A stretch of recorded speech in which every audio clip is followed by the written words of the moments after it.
Labą vakarą, gerbiami TV eterio žiūrovai.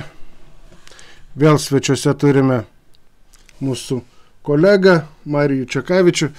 Jau ne pirma laida, kurią sekate ir matote.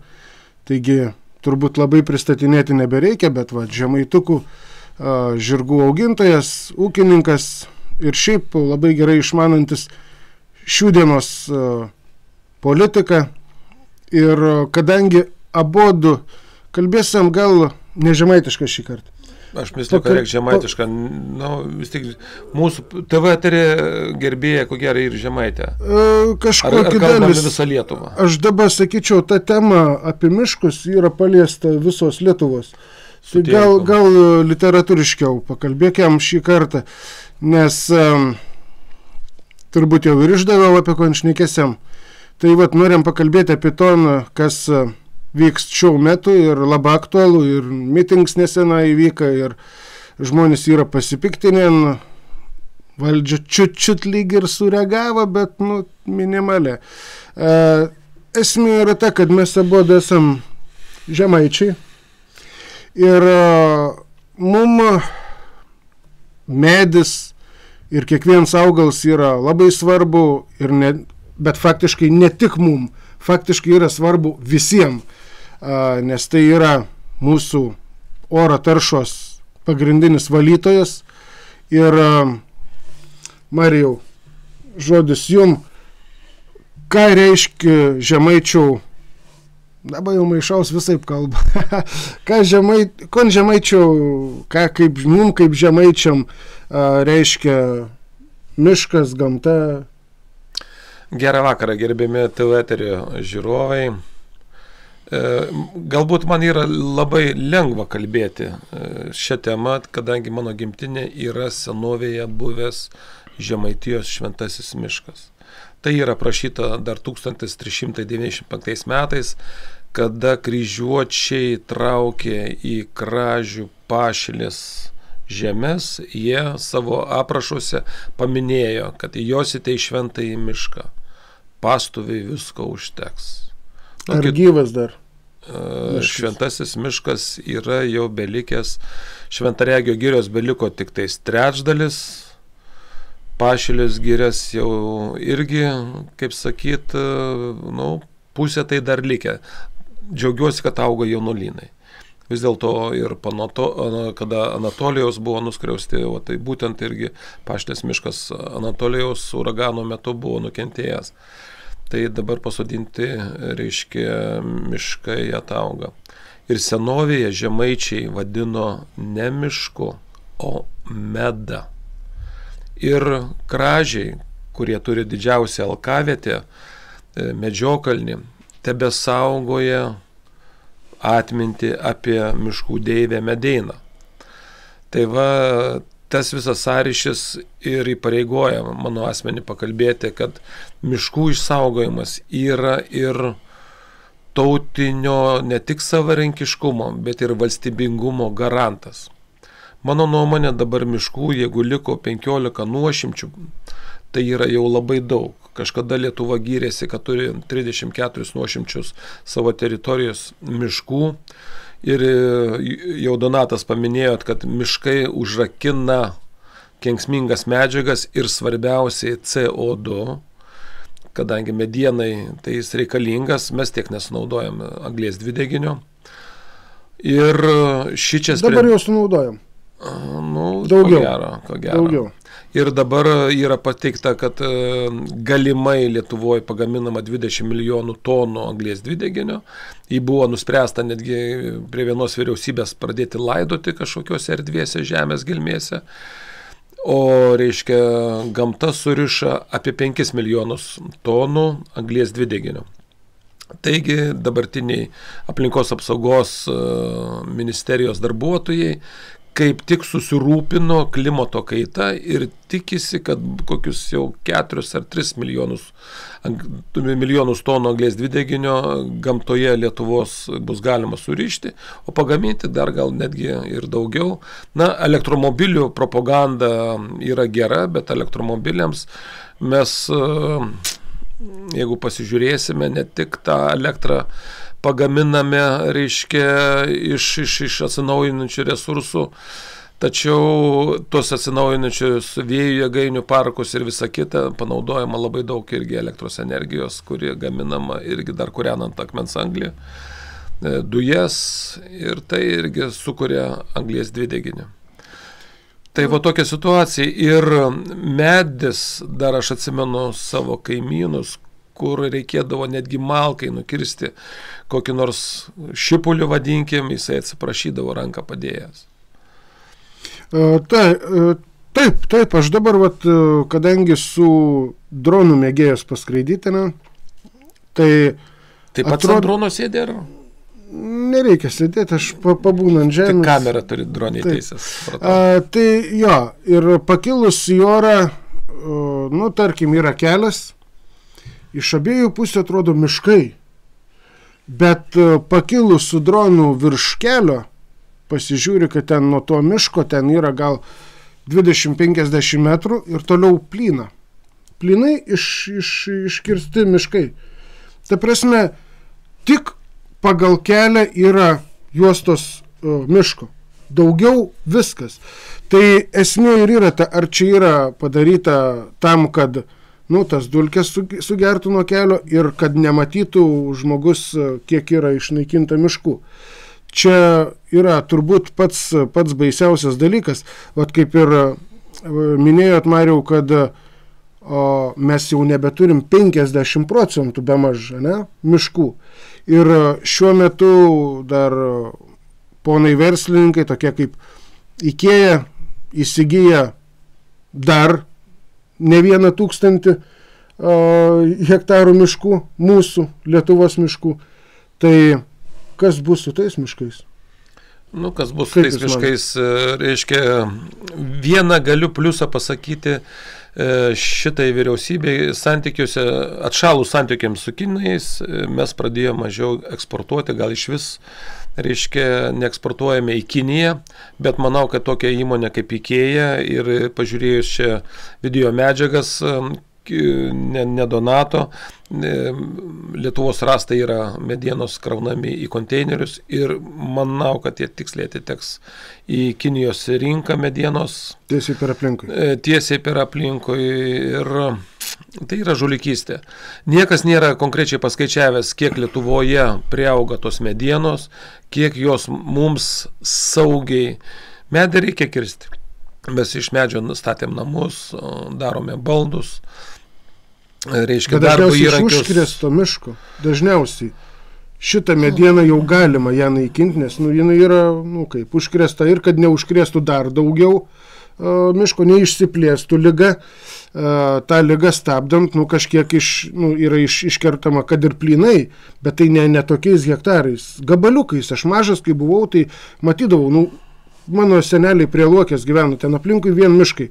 Tai taip, užkrėstas miškas būdavo, atvažiuodavo, ten kokį 50 metrų ant 150 metrų iškirsdavo tokį gabaliuką, ten jau sveiki, atvažiuodavo, patikrindavo, ten jau likę medžiai sveiki, dar vieną kitą tą palikdavo vidury, kad ten paukšteliui ar žvėreliui ir viskas, ir taip nenaikino, kaip dabar, kad plyni laukai, kad net galo nesimato plika akim žiūrint. Tai čia turbūt yra pats didžiausias blogis. Kitas dalykas, pasižiūrėkim į tą pačią IKEA, nuvažiuokit ir pažiūrėkit, iš ko tie baldai yra dabar gaminami.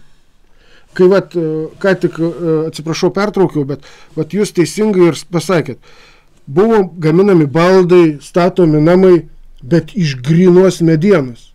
Grynos medienos. Ir tas baldas tarnavo, žmogus tiek negyvena, kiek tas baldas tarnaudavo. Yra taip. Taip.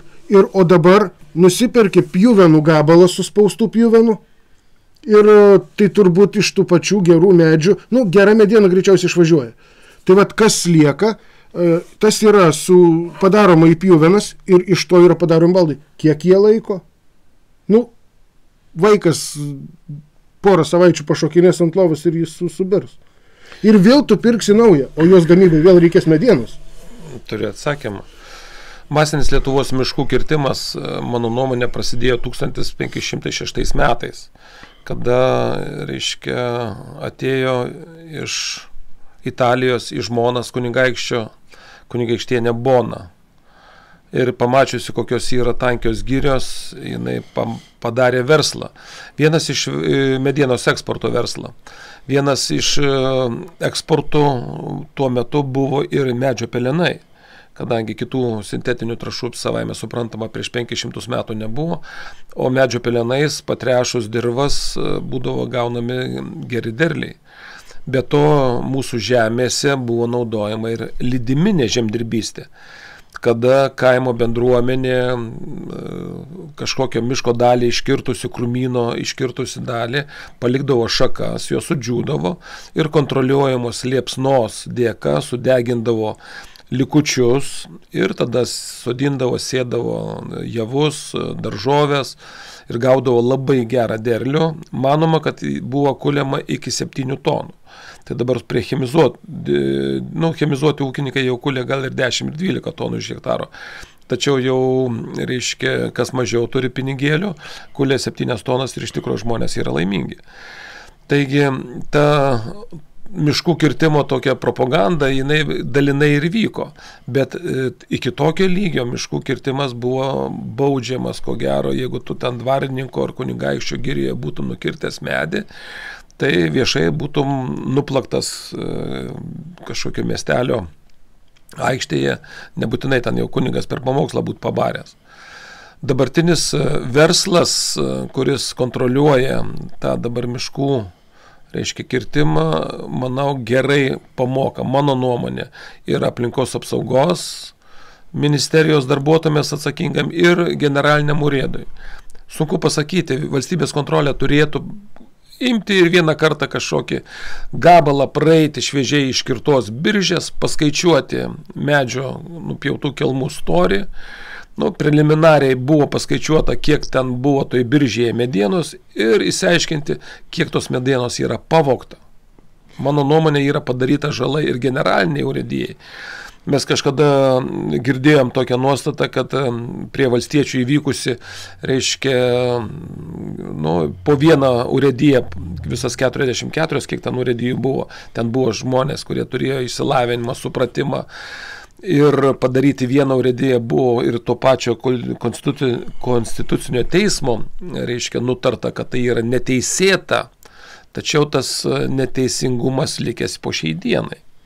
Ir savaime suprantama, aš pasakysiu, kaip jau, išvelgiantis korupciją, vieną urėdą nupirkti yra lengviau negu 44 urėdus. Ir žmonės drąsiai, kurie suka verslą, prieina prie tų, kurie jau tą miško kirtimo kvotas reguliuoja ir sutarė. Jie juk tie, kurie miško perdirbimu verčiasi, jie miško nesodina.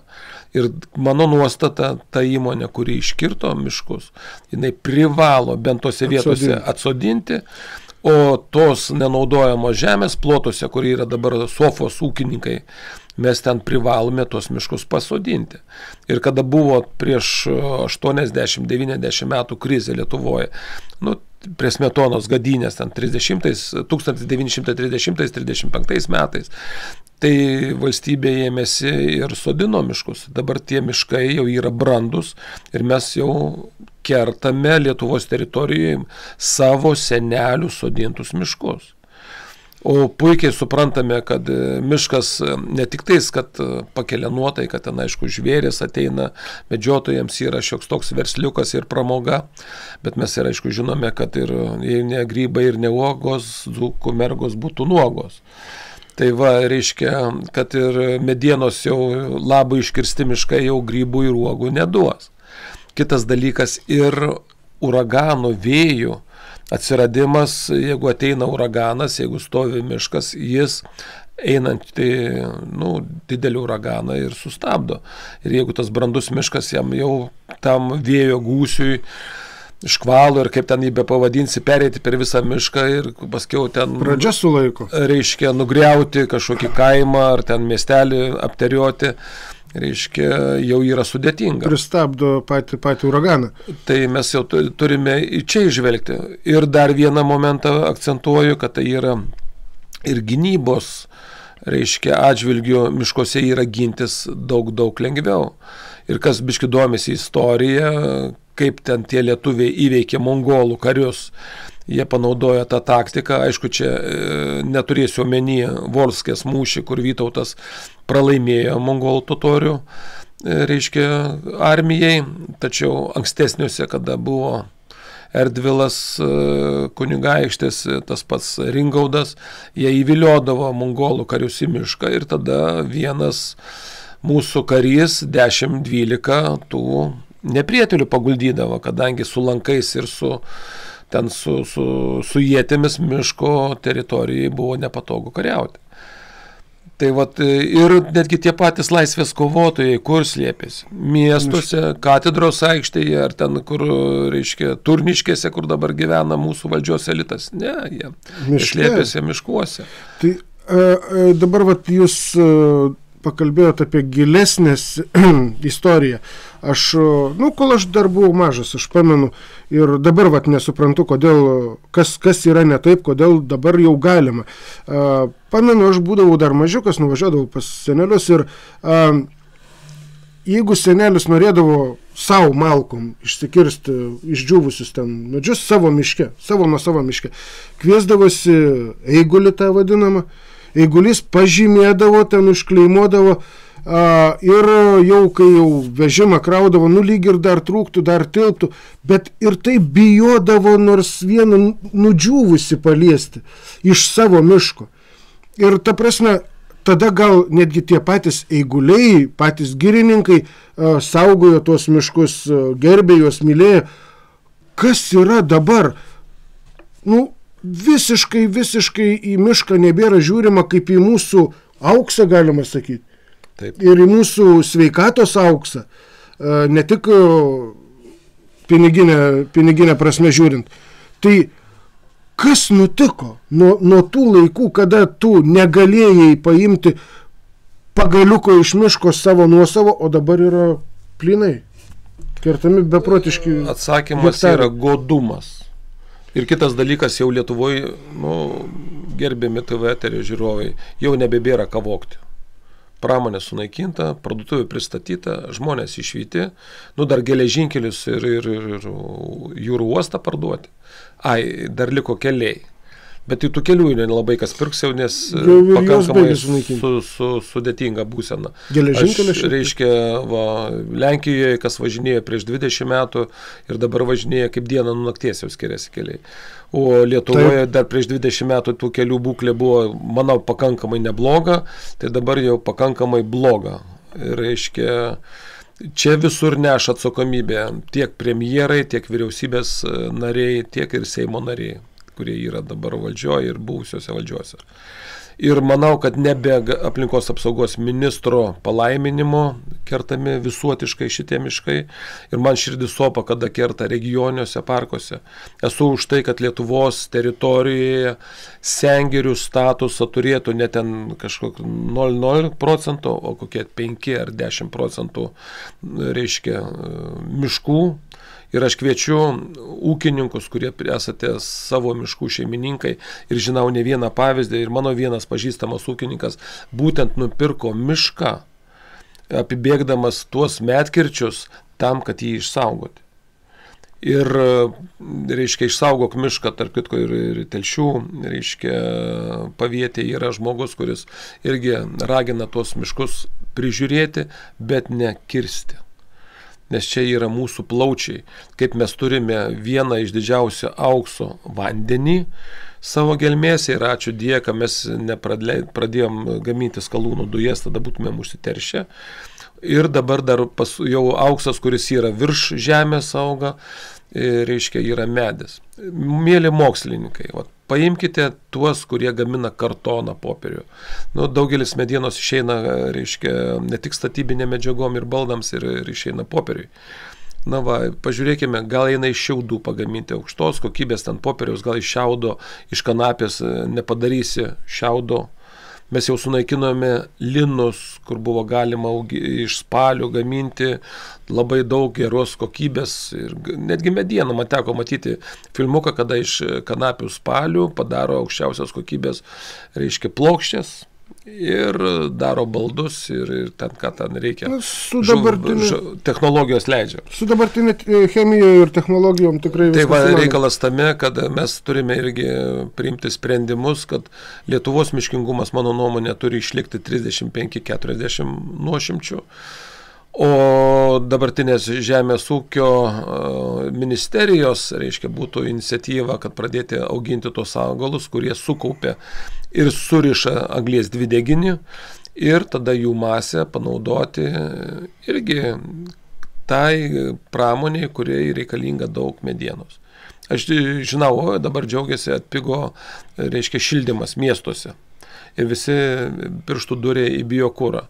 Ir pagiriu tuos žemdirbius, kurie ryžosi auginti žilvitį dėl medienos ir šiemet nekartą teko matyti tuos žilvičių laukus, kur jau kerta, daro, vieni sako makaronais, kiti ten čipsais vadina, bet daro granulės tokias ir kurians, reiškia, biomase, kurie vėl atsinaujins po 3-5 metų.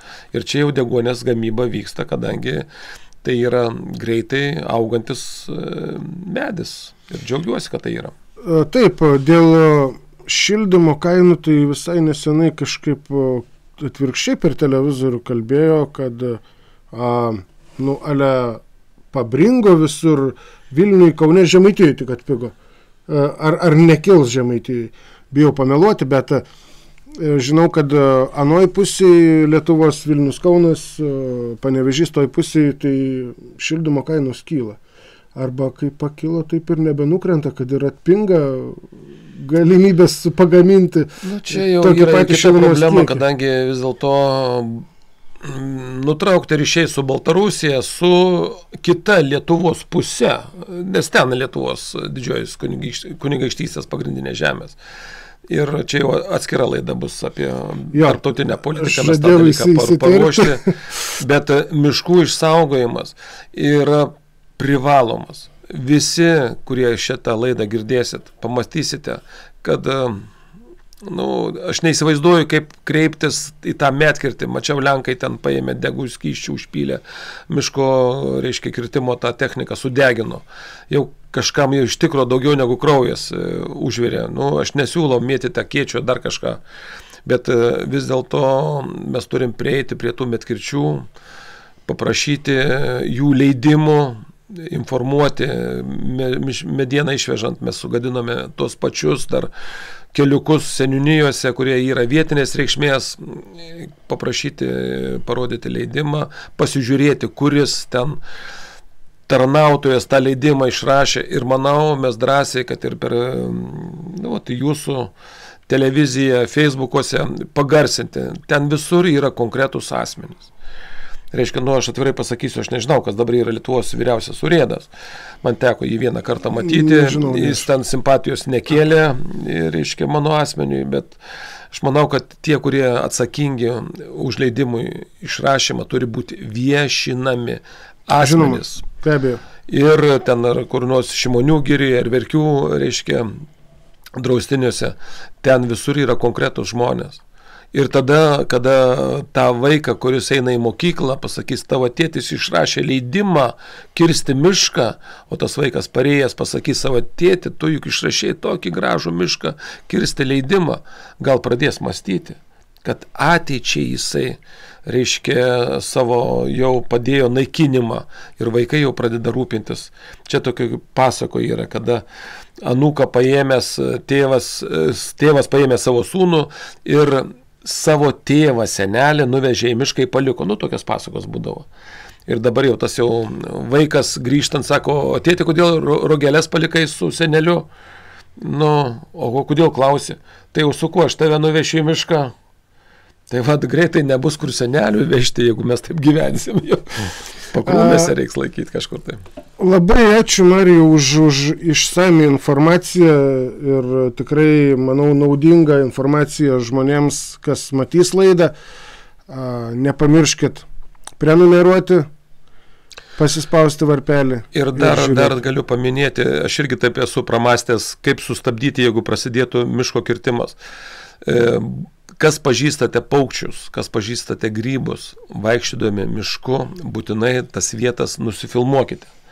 Pavyzdžiui, aš irgi ranką prie dūšios pridėjęs, šalia buvo, reiškia, pasakysiu tokią atvejį, juodojo gandro buveinė.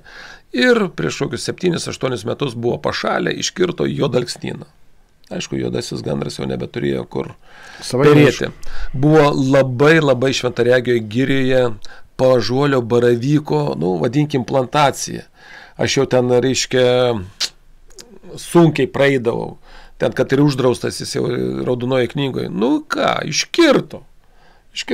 Kas ten žiemą atvažiavo, iškirto. Tas, kuris mišką kirto, ar ten, kuris jau kleimavo, net ne į galvą, kad ten Paąžuolio buvo vieta, auginvietė. Aš nekalbu apie ten visokius vabzdžius, kurie yra reti ir panašiai. O kas liečia, pavyzdžiui, tas užkrėstas, tai pagrindinis priešas eglių yra žievėgraužis. Uosius aš tikiu, kad ten gali būti šaknų kažkoks ligos atvejais. O žievėgraužį, kas trukdo girininkams, miškininkams, urėdui pačiam, skirti dalį pinigėlių ir prikabinti lipnių juostų. Ir būtent, kada jie ten pačiuojasi. Ir tos juostos kvepia patelė. O tas, kuris patinėlis atskrido, prikibęs prie tos lipnios juostos, jis jau ten tos... Čia specialios kažkokios juostos. Taip. Yra gaudyklės. Naudokime, nereikia purkšti cheminiais preparatais tų visų miškų. Investuokime į gaudyklės tų vabzdžių, suaugėlių, kada jie pačiuojasi tuo metu. Ir mes apsaugosime ne 1 hektarą. Ir turėkime omeny, kadangi jeigu jie nenaikinami, tie vabzdžiai, iškirtai tą gabalą, jie vis tiek nuskrenda kitur. Ir viskas, jeigu buvo 100 hektarų, jie hektarą ten gyveno ir tos eglės išliko. Jos, gyveno, kadangi nepažeidė tiek daug žievės. Bet jeigu beliko 50 hektarų arba tas 1 hektaras, tai tie visi žievėgraužiai ten ir susikelia. O čia reikėtų filmuotos medžiagos vietoje, kada išretino mišką ir likusis, sveiką mišką išretino. Ir likusi, jau kaip sakyt, tuo metu paliktą sveiką mišką užpuolė žievėgraužis. Ir dabar tik tai stovi sausuoliai. O buvo žalias prieš 5 metus gražus miškas. Tai irgi Šventaregio giria. Taip, Mariau, man ką tik gimė kaip tik tokia, trumpa mintis. Žodžiu, seniau miškus kirsdavo, kleimuodavo kirtimui tik užkrėstus, dabar užkrėstus ir parduotus. Taip. Taigi ačiū, Mariau, už fainą pokalbį ir iki sekančių. Dėkui, kad mes pabendravome, saugokime miškus, tai mūsų plaučiai. Būtinai. Ačiū, kad mus žiūrite. Iki sekančių.